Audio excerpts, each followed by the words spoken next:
library visits compared to peer libraries, the number of turnover rate, if that's how many times the book's checked out, we're higher than a lot of the libraries.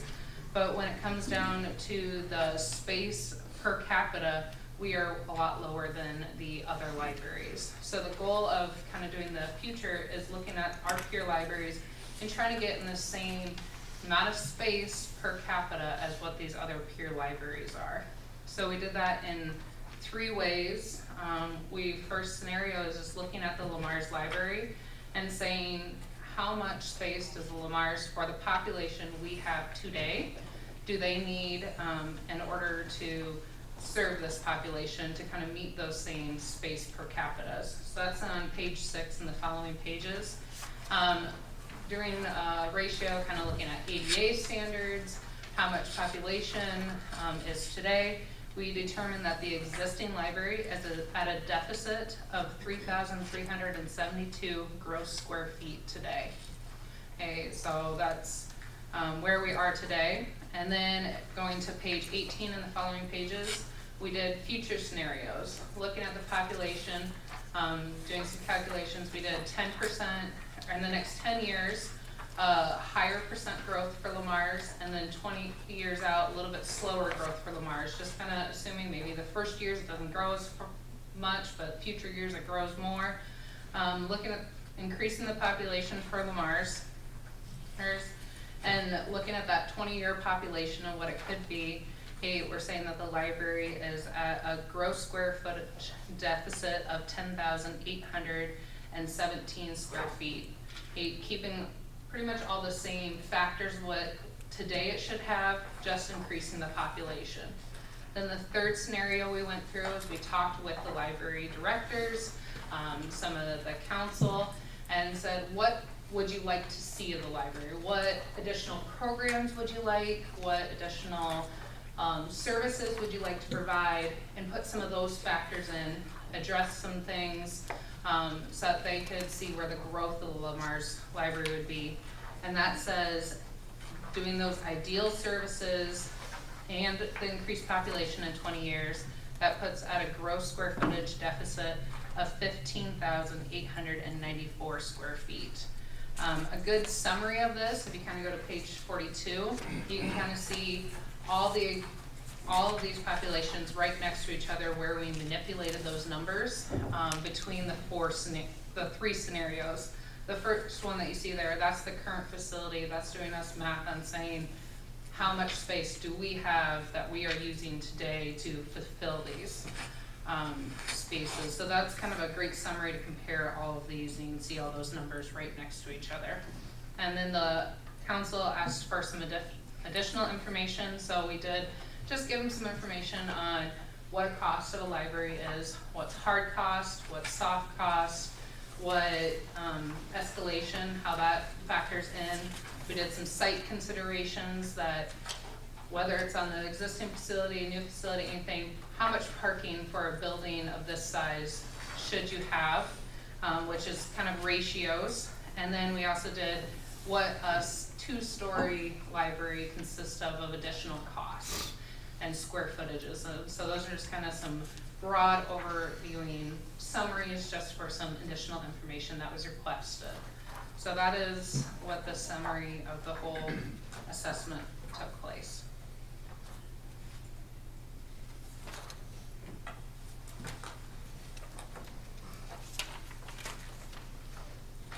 Page 49, is that our site? Is that an overview of our site right now?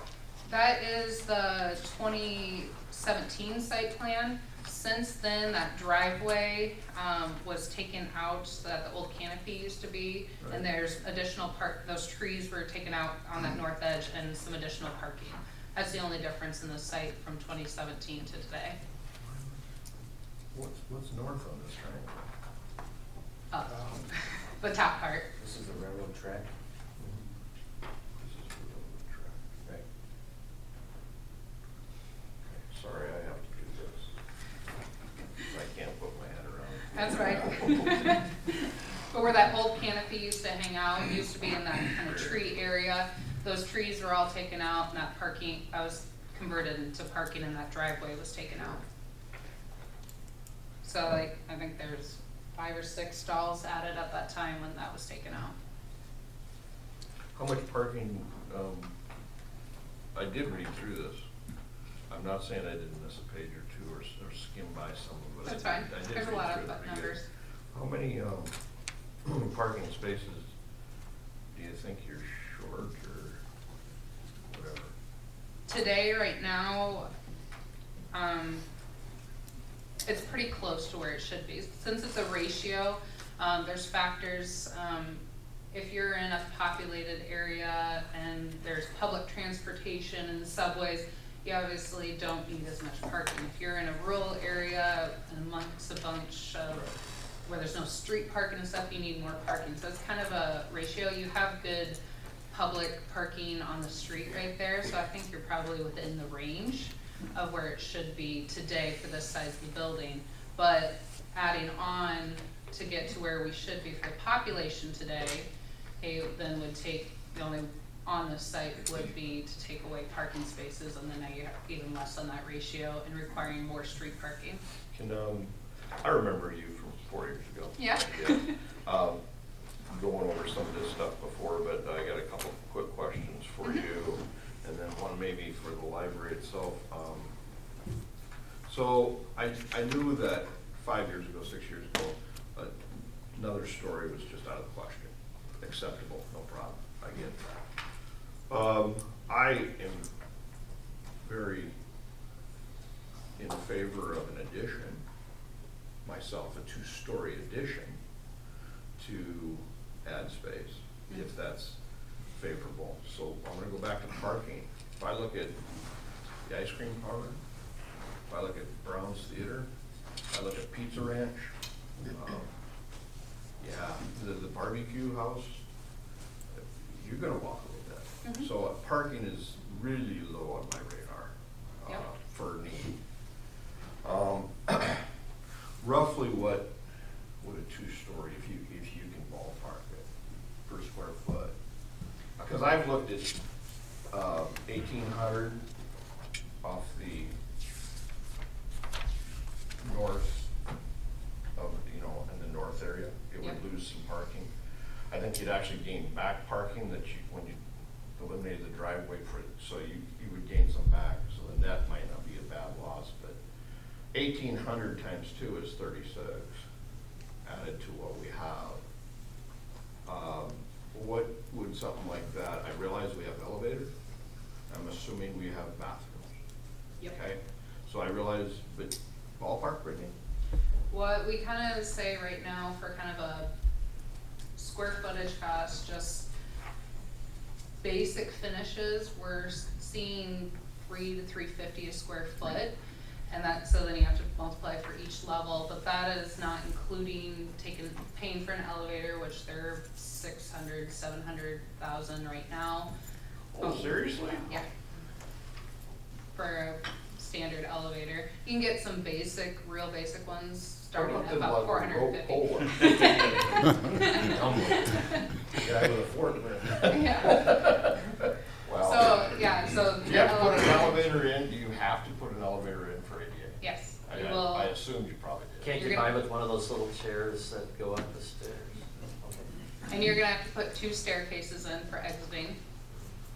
So there's just square footage that you're putting No, I in understand. that doesn't give you anything for the So library. you're saying $350 a square foot plus an elevator? Did I hear you right? Correct. All right. And that's starting construction today with inflation. I understand that. Yeah, Yes. Take my word for it. We got water and wastewater and all these, and Yeah. yeah, I get that. Yeah.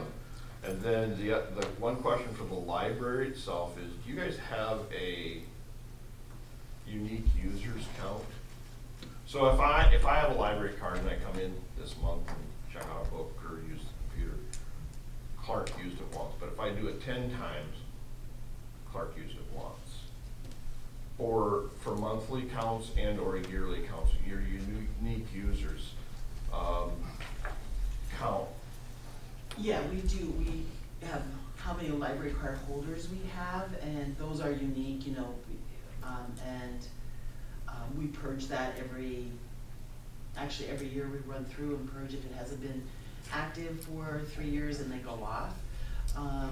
And off the top of my head, I don't know the number, it's around 6,000 to 7,000, but. That's cards issued though, right? Yeah. But I'm talking the used.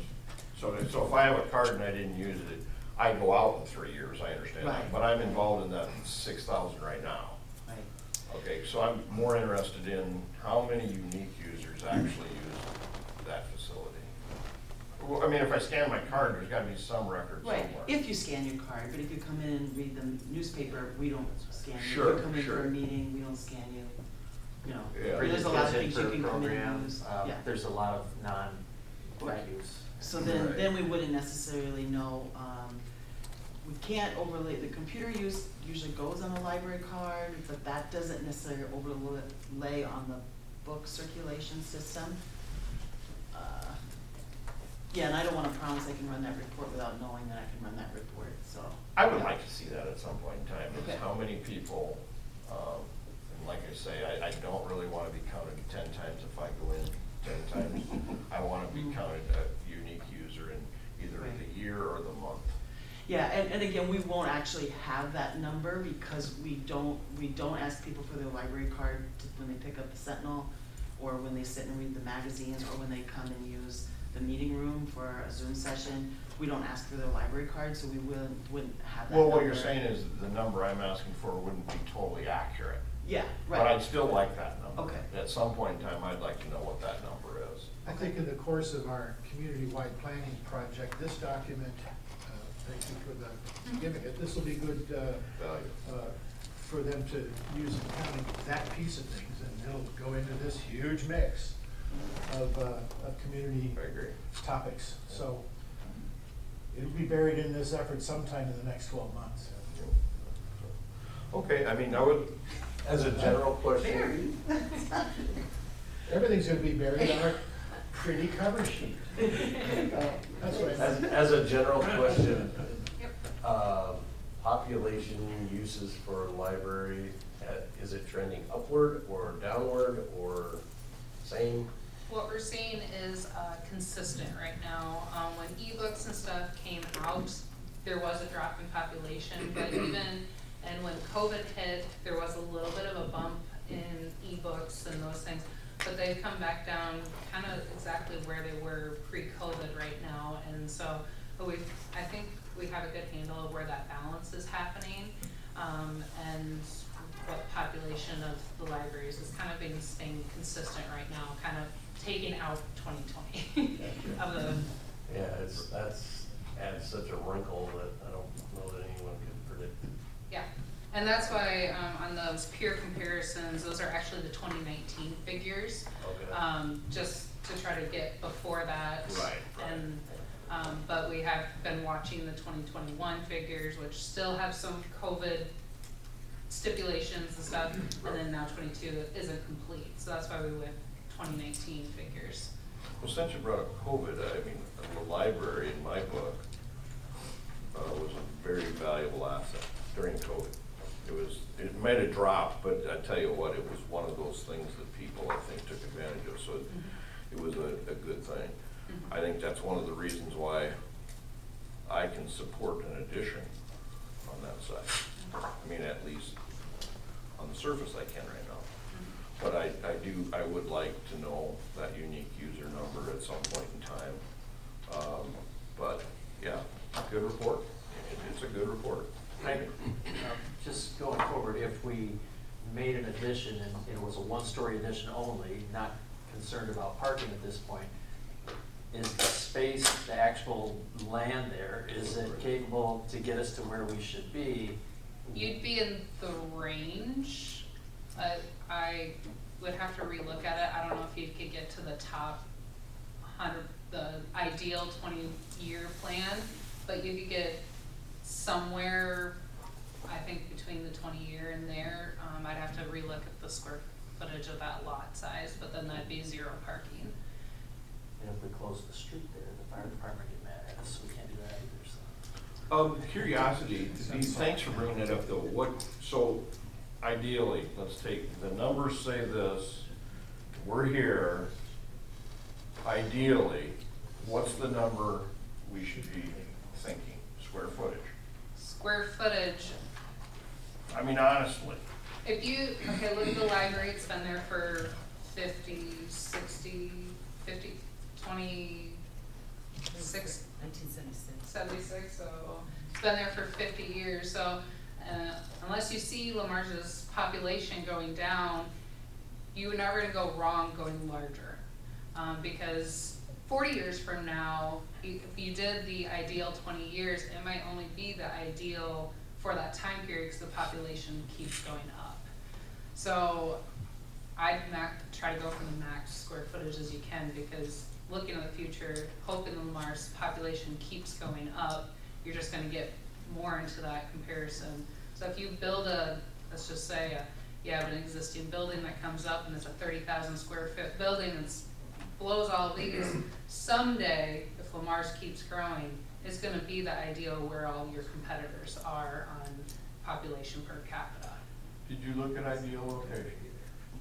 We did not do a site map of Lamar's for an I think ideal. Mike's comment would be more on there, but I really liked your question because I've always thought two-story. You guys, the library, I know they're gonna think that I'm always the bad cop, and I know that, but that nothing could be further from the truth. But it, you know, it's somewhat sporadic in the max use. It's not like,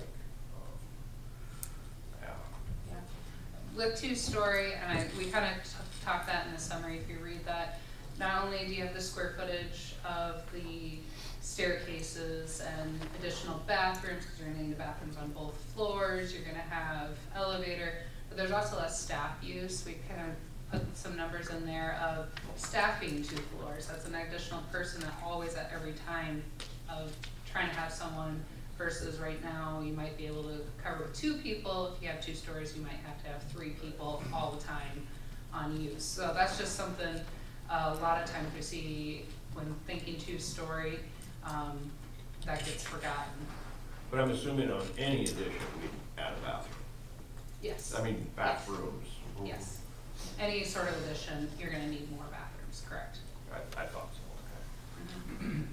I move that this council acknowledge the Lamar's Public Library Space Needs Assessment as our Palisade FDH design did.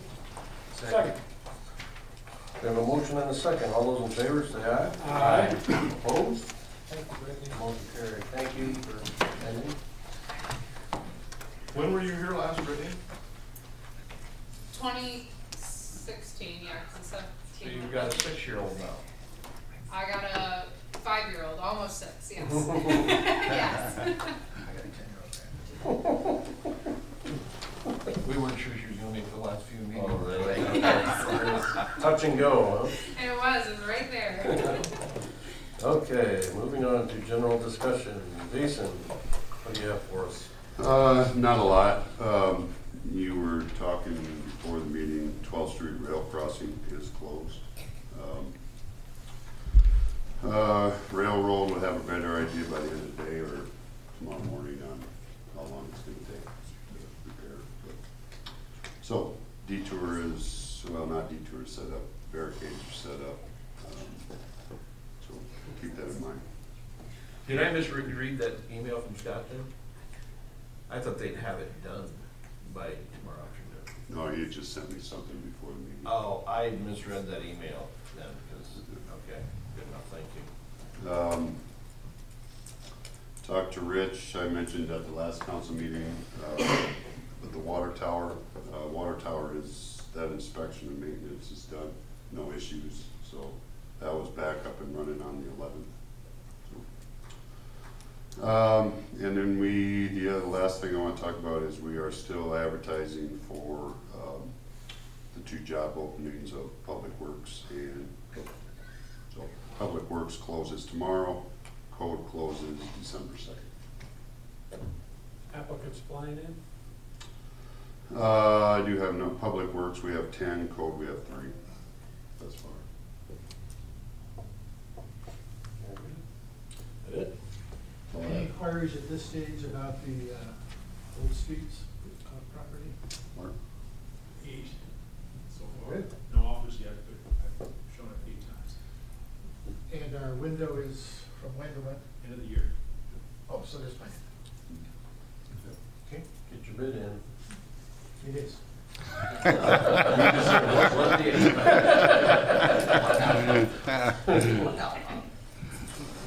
Okay, Jacob. Okay, just a couple quick things today. So budget, with cost increase, I just wanted to give you guys an update on fuel and utilities, kind of where we are here to date on those in comparison to the budget. Cause those two factors have been ones that have been quite a bit higher than what we were looking at budget time. So for fuel year to date, through the end of October, we should be around 33%. We've spent 53% of the budget, so quite a bit more than what we budgeted on that. And that was both true for the general fund and the enterprise fund. We had budget increases, but probably just not enough. So at budget amendment time, we'll have to look at those, and probably for fuel increase. Utilities, for all funds year to date, we're right about 30%, which is good. We had kind of did some significant increases on the enterprise side. As those are our biggest users is water and wastewater. And so we had jumped those up a bunch. So those are actually only running 25% of budget. General fund, we didn't increase quite as much, so those are running 43% of budget, so those are a little bit over. But I just wanted to give those two updates, because it seems like people ask a lot about those two items, and so that's kind of where we are at through the end of October. I also wanted to mention, with interest rates going up, I have been working with the local banks at opening up some CDs for city funds, just to get a little bit better rate from the money markets. So we have opened some up. We'll have a couple more here that we'll be opening up, and you'll see those in the report on that treasurer's page on top. All good. Mark, do you have anything? No. Steve? No. I noticed that the